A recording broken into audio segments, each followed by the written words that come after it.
ঘুমে কি উজু নষ্ট হয় কি না, মানে ঘুম নিদ্রা উজু ভঙ্গের কারণ কি না, এই বিষয়ে ইখতিলাফ রয়েছে।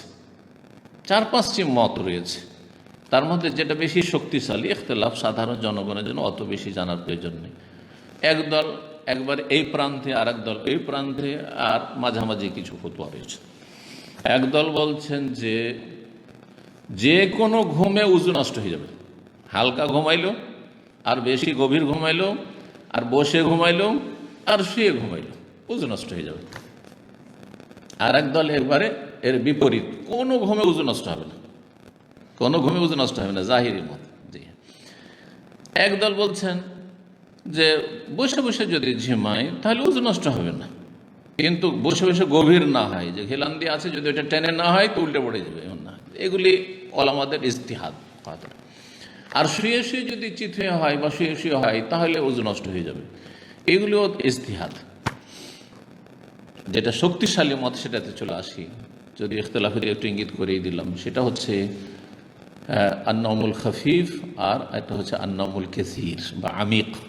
গভীর ঘুম, গভীর নিদ্রা, আর হালকা নিদ্রা। যদি হালকা নিদ্রা থাকে তাহলে উজু নষ্ট হবে না, আর যদি গভীর নিদ্রা থাকে তাহলে উজু নষ্ট হয়ে যাবে। গভীর কোনটা আর হালকা কোনটা, এর মাপকাঠি কি? হ্যাঁ, এর মাপকাঠি আছে।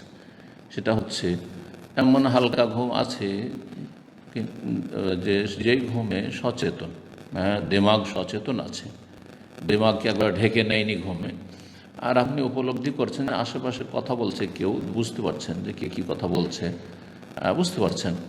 তাহলে এইরকম যদি হালকা ঘুম হয়, যখন আশেপাশে কে কী কথা বলছে সেটা বুঝতে পারছেন, তাহলে যদি আপনার বায়ু নিঃসরণ হয়, হ্যাঁ, তাহলে বুঝতে পারবেন। সুতরাং উজু নষ্ট হবে না, এরকম হালকা ঘুমে উজু নষ্ট হবে না। এই জন্য এর আগে একটা আলোচনা আমি বলেছিলাম, এই বুখারীরই ধারাবাহিক আলোচনায় উজু ভঙ্গের কারণগুলি সম্পর্কে, যে আসলে ঘুম বা নিদ্রা হিসাবে উজু ভঙ্গকারী নয়। ঘুম আসলে সেই জন্য উজু নষ্ট এমনটা নয়। যেন রাসূলুল্লাহ সাল্লাল্লাহু আলাইহি সাল্লামের চক্ষু ঘুমাইতো, কলব অন্তর ঘুমাইতো না। হ্যাঁ, তানামু আইনায়া ওয়ালা ইয়ানামু কলবি। রাসূলুল্লাহ বলছেন আমার দুই চোখ ঘুমায়, কারণ শরীরটা আরাম পাবে দুই চোখ ঘুমাইলে। দেখবেন পরীক্ষা করে, যদি আপনার ঘুম না আসে, চোখটা যদি বন্ধ করে থাকে তবে শরীরটা একটু আরাম হবে। দুনিয়ার সাথে কোনো কথাবার্তা নেই, কিচ্ছু নেই, চোখ বন্ধ করে আসে, কিন্তু ঘুম আসছে না, তাও কিছুটা আরাম হবে, যদি পুরো আরাম হবে না। নবী সাল্লাল্লাহু আলাইহি সাল্লামের ঘুম হইতো, কিন্তু চোখের ঘুম হইতো, কলব হৃদয় সবসময় জাগ্রত থাকতো। কিসের জন্য? লিস্তিকবালিল ওয়াহি, ওহিকে সাদরে গ্রহণ করার জন্য, ওহি কবুল করার জন্য। ওহি যে কোনো সময় চলে আসতে পারে। ঘুমের অবস্থায় নবী সাল্লাল্লাহু আলাইহি সাল্লামের আম্বিয়া রাসূলগণের ওহি, ঘুম রুয়াল আম্বিয়া ওয়াহিউন, স্বপ্ন যোগেও তাদের ওহি করা হইতো। আমাদের স্বপ্ন মাঝে মাঝে আমরা পুরো আয়ত্ত করতে পারি না। আরে আজকে খুব একটা মজার স্বপ্ন দেখেছি, কিন্তু ভুলে গেছি। লাগছে খুব মজা, যে স্বপ্নটা খুব মজার ছিল, কিন্তু কিছু কিছু কথা ভুলেই গেছি, হয় না? স্মৃতিশক্তির দুর্বলতার কারণে, অথবা আমাদের হৃদয় পুরোটা আয়ত্ত করতে পারেনি সেই কারণে। যাই হোক, কি বলছিলাম, যে নিদ্রা হিসাবে উজু ভঙ্গকারী নয়, কিন্তু নিদ্রা যদি গভীর হয় তাহলে আমরা টের পাচ্ছি না যে বায়ু আমাদের নির্গত হয়ে গেল না গেল না, সুতরাং ধরে নিতে হবে যে উজু ভঙ্গ যদি গভীর ঘুম হয়। হালকা ঘুম হয় তাহলে ঘুমাচ্ছি, হালকা ঘুম, সেটা বসেও হইতে পারে, বসা আর শোয়ার কোনো পার্থক্য নাই, এটা ফুকাহাদের ইজতিহাদ, হানাফি মাযহাবে।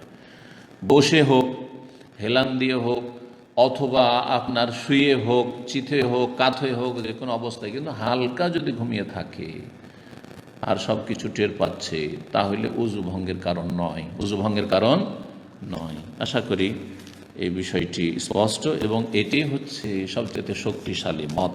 নওমে খফিফ আর নওমে কাসীর বা নওমে আমিকের মাঝে পার্থক্য করা, গভীর ঘুম আর হালকা ঘুমে পার্থক্য করা। গভীর ঘুম হয়তো উজু ভঙ্গকারী বিষয়, আর যদি হালকা ঘুম হয় তাহলে তাতে উজু ভঙ্গ হয় না। তাহলে বিভিন্ন রকমের যে পরস্পর বিরোধী হাদিসগুলি রয়েছে সেগুলি সবগুলি সমন্বয় হয়ে যাবে। জি, সহিহ মুসলিম হাদিস রয়েছে, রাসূলুল্লাহ সাহাবায়ে কেরামরা এশার সালাতের অপেক্ষায় থাকতেন, ক্লান্ত হয়ে আনসারীরা খেজুরের বাগানে কাজ করে আসছেন সারাদিন, ক্লান্ত থাকতেন। নবী সাল্লাল্লাহু আলাইহি ওয়াসাল্লাম মাঝে মাঝে এশার সালাতে আসতে একটু বিলম্ব করতেন, বেশি যত উত্তম সালাত হয়। আর বলছে তাখফিকু রউসুহুম, তাদের মাথা ঝাঁকানি দিত, মানে এত ঘুম আসতো, বসে বসে ঘুমাইতে থাকতেন। জি, ওলা এত উজু করতেন না। নবী সাল্লাল্লাহু আলাইহি সাল্লাম কখন উজু করতে তাদেরকে বলেনি যে তোমরা এরকম ঘুমাচ্ছিলে। জি হ্যাঁ।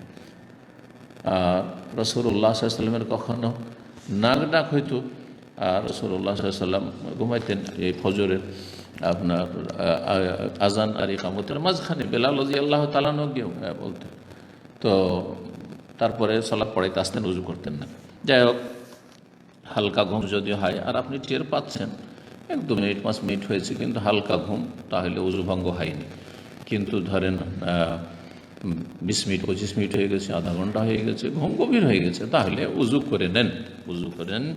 উজু ভঙ্গকারী বিষয় ধরতে হবে সেটাকে।